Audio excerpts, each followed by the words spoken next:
और अब बात अतीक अहमद की करते हैं तो अहमदाबाद के साबरमती जेल में बंद बाहुबली पूर्व सांसद अतीक अहमद की मुश्किलें लगातार बढ़ती चली जा रही हैं।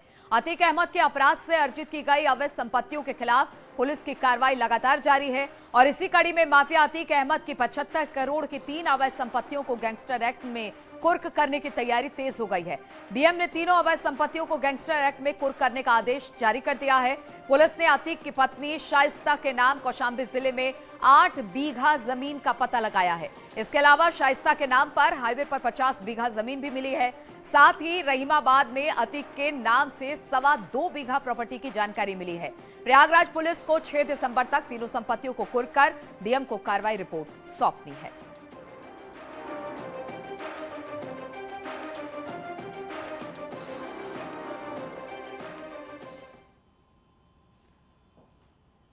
और इसी पर बातचीत करने के लिए सर्वेश हमारे साथ प्रयागराज से जुड़ गए हैं। सर्वेश, लगातार अतीक की मुश्किलें बढ़ रही हैं और अब तो एक एक कर संपत्ति पूरी तरह से जब्त भी की जा रही है। कितनी ऐसी संपत्तियां हैं और कहां-कहां ऐसी संपत्तियां हैं जिस पर प्रशासन की नजर है? देखिए, निश्चित तौर पर बाहुबली पूर्व सांसद अतीक अहमद की मुश्किलें लगातार बढ़ रही हैं। पहले जहां पर ऑपरेशन माफिया के तहत योगी सरकार ने उनकी अवैध संपत्तियों पर बुलडोजर चलाया था, उनके पैतृक आवास और कार्यालय पर बुलडोजर चला था, इसके अलावा तमाम संपत्तियों को कुर्क किया गया था।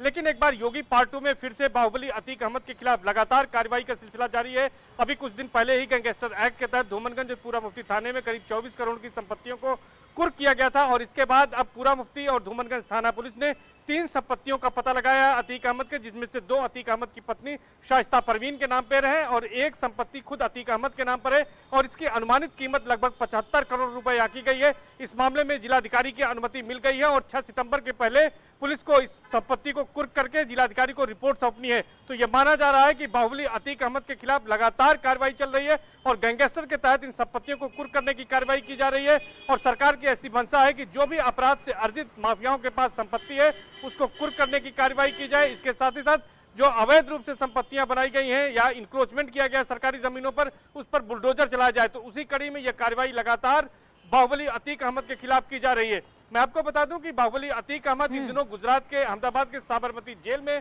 बंद है और उसका छोटा बेटा अली अहमद, जिस पर भी 5 करोड़ की रंगदारी मांगने का आरोप है। जिस तरह से माफियाओं ने संपत्ति अर्जित की, उसी तरह से अब प्रशासन लगातार अवैध संपत्तियों पर नजर बनाए हुए है। एक एक कर अतीक की जितनी संपत्तियां हैं वो कुर्क कर ली गई हैं और जो बची हैं उनकी कुर्की की तैयारी चल रही है। बहुत बहुत शुक्रिया आपका सर्वेश।